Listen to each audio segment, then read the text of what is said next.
There are 5 lies that you tell yourself that feel like wisdom, and each one is doing you a tiny favor today, but stealing years from you over a lifetime. They are called the comfortable lies for a reason. I'm going to name 5 beliefs that feel like truth, but are actually prison bars.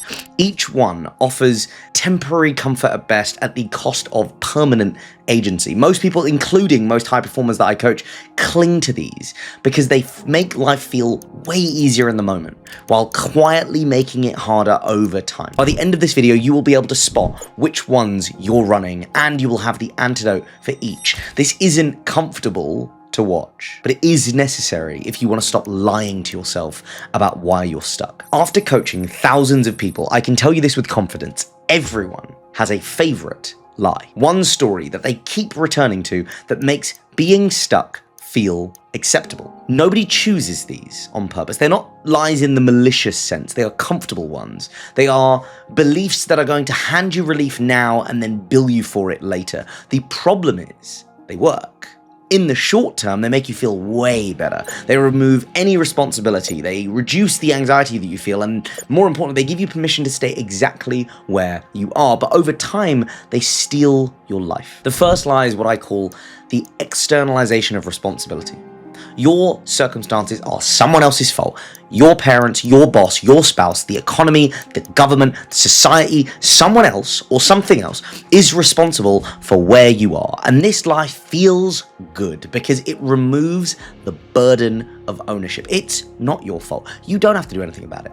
You get to be a victim of circumstances rather than the creator of your reality. But there is a cost.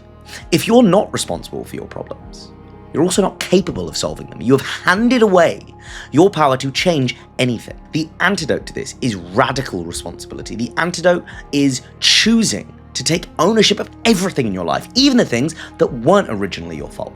That doesn't mean blame yourself for everything. All it means is own your response to everything that has happened to you. You didn't choose your childhood or your parents or how you grew up, but you can choose how you let it affect your adulthood. You didn't choose the economy you were born into or the country or the financial situation, but you can choose how you navigate it. You didn't choose genetics, but you can choose what you do with them. Radical responsibility is uncomfortable because it removes the comfort of blaming some other fucker, but it's liberating because it gives you the power back. The second comfortable lie is determinism.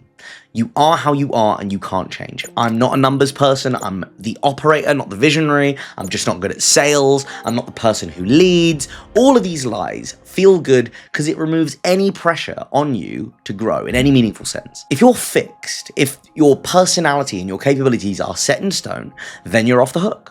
You do not have to go through the hard work of becoming different. But this lie rids you of any potential. It turns any temporary limitation into a permanent identity. And the antidote is simple. It is neuroplasticity and making an identity choice. You have to understand that your brain is so malleable. It can change across your entire life. Every time that you do something differently, you are rewiring physically in your brain your neural pathways. You are not fixed. You are not stuck with the personality you developed in childhood or the habits that you formed in your 20s. You can choose to become different, but it requires you to stop identifying with your limitations and start identifying with your potential. The third lie is the victimhood narrative. This is the comfortable lie that whatever happened to you defines who you are. Look at what they did to me after what I've been through. You don't understand what it's like.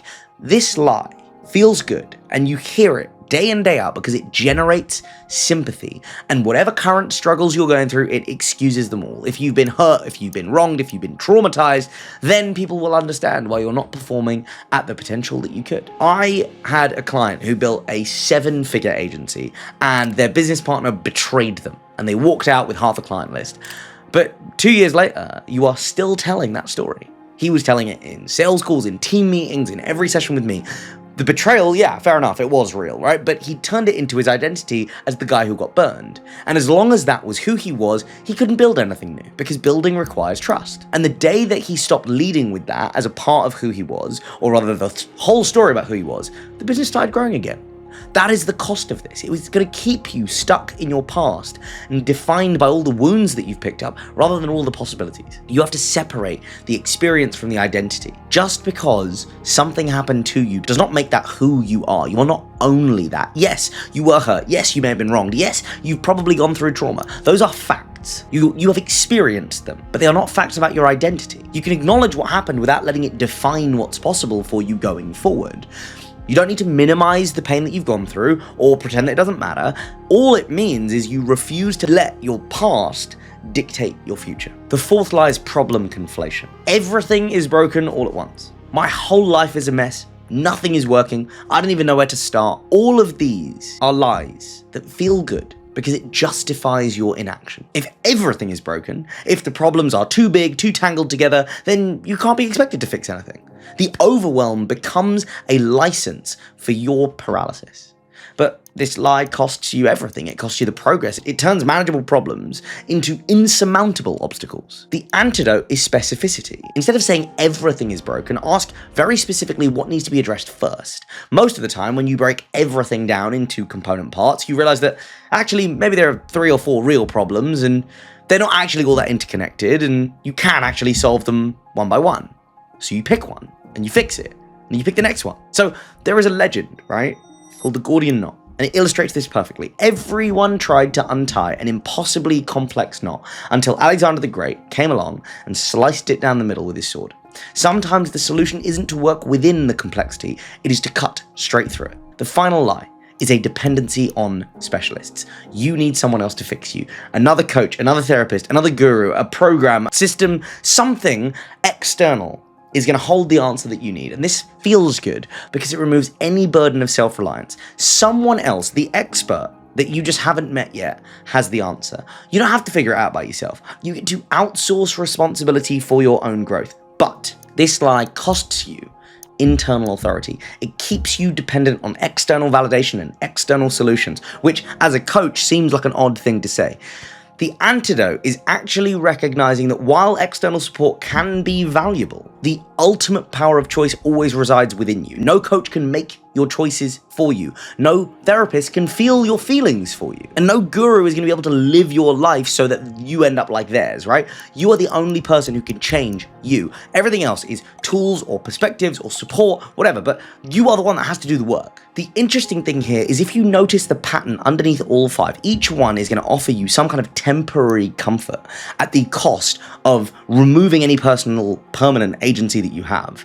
Externalization is way better than the responsibility that is required, but it costs you your own sense of power. Determinism is going to feel way better than growth, but it costs you potential. Victimhood feels way better than ownership, but it costs you your future. And problem conflation feels a lot better than action, but it costs you progress. The final one, dependency, is the most nefarious. It feels better than self-reliance, but it costs you any authority that you have over your own life. Every lie creates an inverse relationship between comfort and freedom. The harder that you cling to the lie, the more imprisoned that you are going to become. If you want to know what lies you are running in your own head, listen to your self-talk for 24 hours. Pay attention to the stories you tell yourself about why you're stuck, about why you can't change, about why things are the way they are. You will probably say something like, "It is not my fault because," "I can't change because," "I'm stuck because of," whatever happened to you. Or, "Everything is too complicated. I need someone to help me." The lie that you tell the most is the one costing you the most. You have a choice to make with all of these. You can keep them because they're comfortable, or release them because you want to be free, but you can't have both. You can't hold the comfort and the freedom. You can't keep the lie and build the life that you say that you want. The lies feel like protection. They are not. They are keeping you inside. And the key to unlocking the door to this is already in your hand. You just need to take it. Every single one of these lies lives at the exact same level. They are stories about how reality works. And you can argue with your stories all day without it ever actually changing. The real leverage is one level deeper at identity. Who you believe you are underneath the story. That is where permanent change happens, and it is the whole architecture I lay out on my video on the 3 levels of choice. If any of these 5 things hit a nerve, that's where you go next.